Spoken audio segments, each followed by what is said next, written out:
예수님은 제자들에게 성령을 약속하였습니다. 요한복음 14장 23절에 예수께서 대답하여 가라사대 사람이 나를 사랑하면 내 말을 지키니 내 아버지께서 저를 사랑하실 것이요 우리가 저에게 와서 거처를 저와 함께 하리라. 예수님은 불안한 제자들을 안심시키셨습니다. 첫 부분에서 제자들에게 아버지 집에서 제자들이 있을 곳에 대해서 약속을 하셨습니다.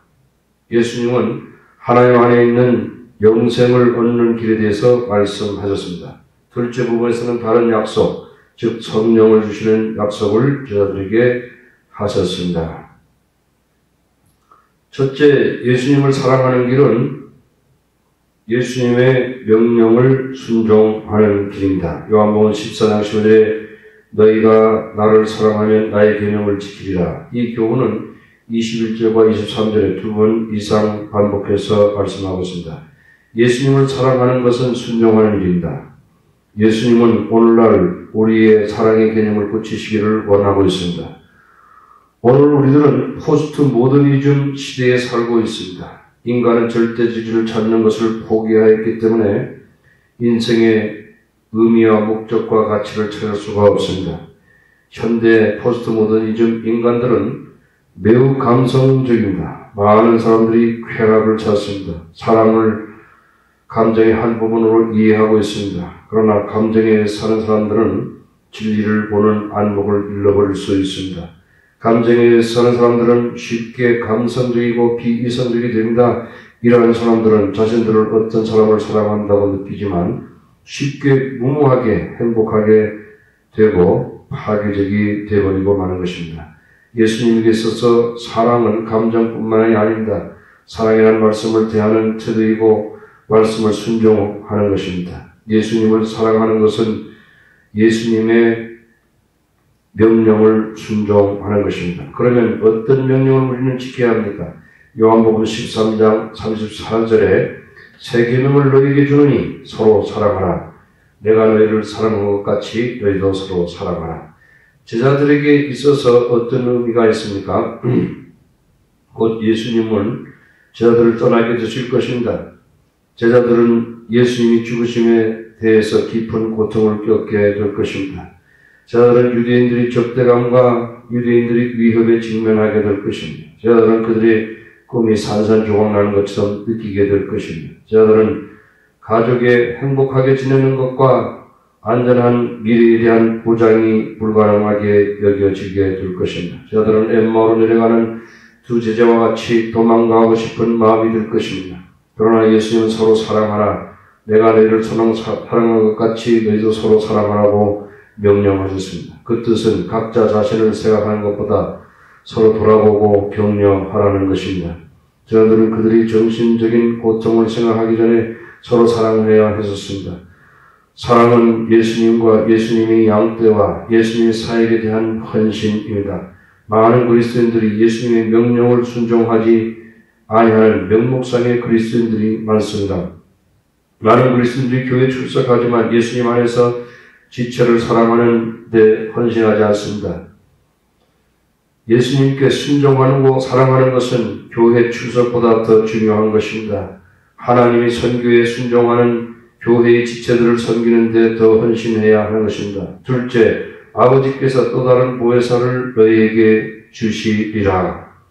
예수님의 제자들이 예수님의 명령에 순종하는 것이 어려운 일이라는 것을 알고 있었습니다. 그러나 예수님의 제자들은 엄청나게 도우시려고 하고 있습니다. 요한복음 14장 16절에 내가 아버지께 구하겠으니 그가 또 다른 보혜사 파라클레토스 옆에서 돕는 자 너희에게 주사 보혜사를 너희에게 주사 영원토록 너희와 함께 있게 하시니 저는 진리의 영이라. 세상은 능히 저를 받지 못하나 이는 저를 보지도 못하고 알지도 못함이라. 그러나 너희는 저를 아나니 저는 너희와 함께 가시며 너희 속에 계시겠습니다.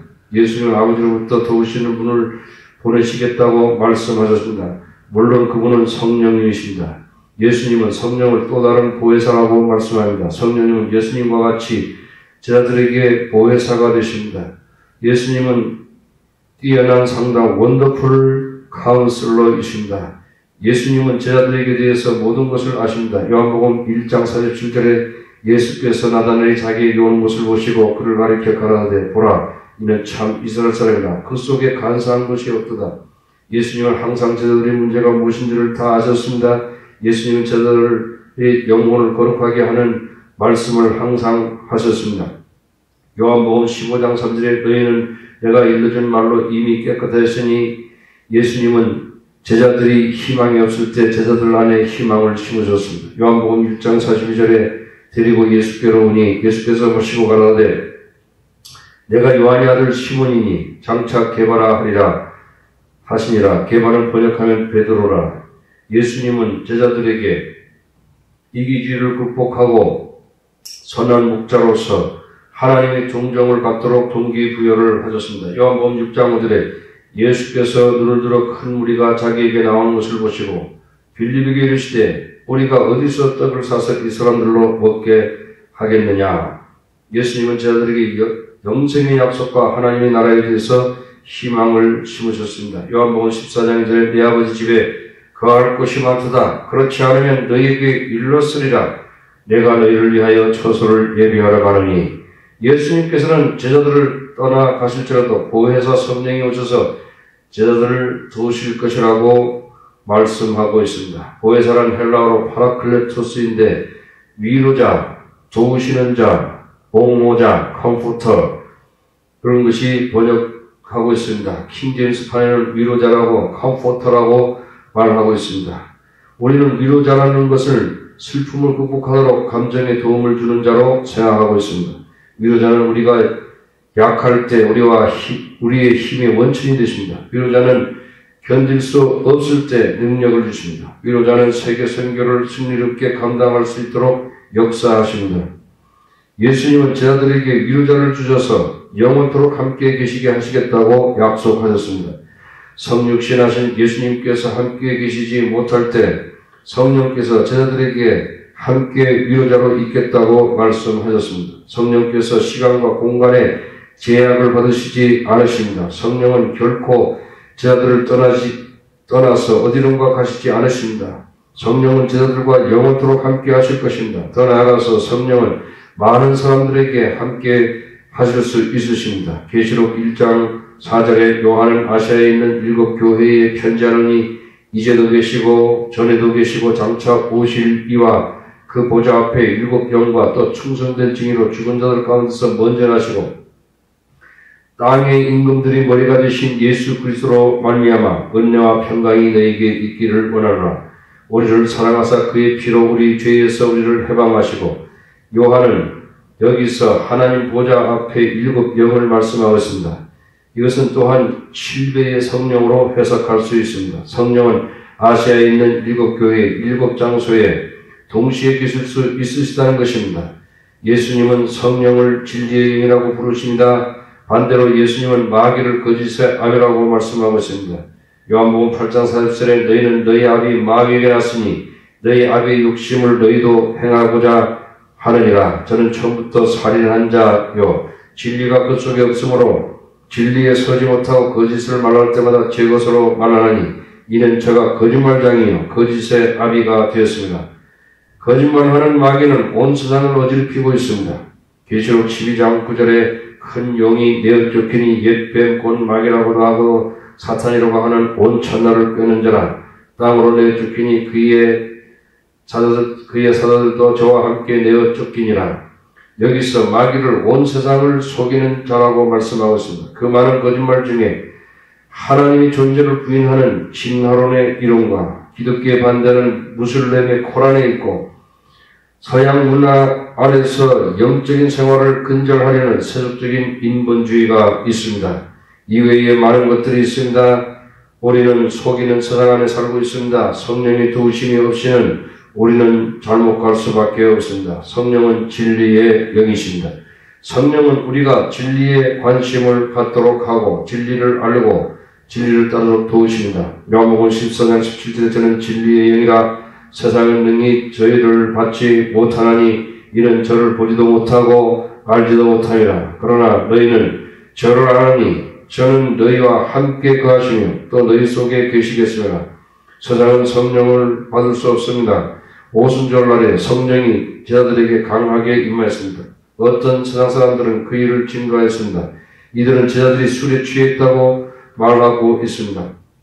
사도행전 2장 13절 또 어떤 일은 조롱하여 말하되 저희가 새 술에 취하였다 하더라. 이 사람들은 완전히 성령을 오해하고 있습니다.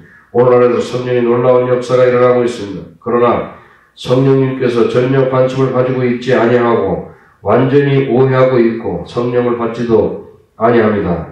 이것은 성령의 역사에 대한 무지인 것입니다. 예수님의 제자들은 달랐습니다. 예수님의 제자들은 성령의 인도하심에 따라 사셨던 예수님과 함께 하였기 때문에 성령을 알았습니다. 예수님이 세례 요한에 의해서 세례 받으실 때 성령은 하늘로부터 오셔서 예수님과 함께 하셨습니다. 요한복음 6장 30절에 요한이 또 증거해 가로되 내가 보며 성령이 비둘기같이 하늘로서 내려와서 그의 위에 머물러라.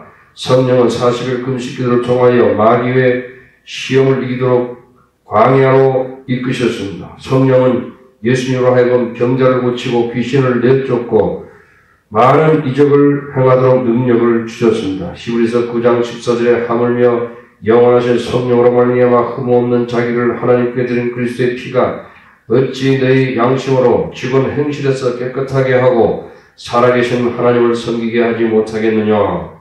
성령을 통하여 예수님은 매일매일 순간을 거룩한 삶과 정결한 삶을 사셨습니다. 어린 양으로서 자신을 하나님께 드렸습니다. 흠없는 완벽한 희생제물이 되었습니다. 그러므로 예수님은 항상 하나님이 기뻐하신 일을 하신다고 말할 수 있었습니다. 아버지와 예수님은 하나이시라고 말씀하셨습니다. 거룩하고 성결하고 능력 있는 삶을 제자들은 성령을 알았습니다. 거룩하고 성결하고 능력 있는 삶을 통해서 제자들은 성령을 알았습니다. 예수님은 제자들에게 예수님과 함께 계시던 성령이 제자들과 함께 계시겠다고 약속하고 있습니다. 여기서 우리가 알 수 있는 것은 제자들을 양육할 때 우리는 성령에 의해서 거룩한 삶을 살아야 한다고 말씀하고 있습니다. 예수님께서 십자가에서 돌아가셨을 때 예수님은 공적인 생애의 마지막이셨습니다. 부활하신 후에 부활하신 예수님은 세상에서 감추어진 영광 가운데 나타났습니다. 제자들이 부활하신 예수님을 만났을 때 모든 것들이 제자들에게는 의미가 있었습니다. 제자들은 예수님께서 제자들에게 완전하게 선한 목자로서의 역할을 하신 하나님이신 것을 알았습니다. 제자들은 하나님이 원하시는 곳에 항상 있었습니다. 제자들은 예수님을 통하여 하나님과 떨어질 수 없는 사랑의 관계를 가졌습니다. 이런 관계는 예수님과의 제자 훈련의 결론이었습니다. 제자들은 더 이상 인간 예수를 믿은 것이 아니라 하나님의 아들을 믿고 성령의 인도를 받았습니다. 아멘.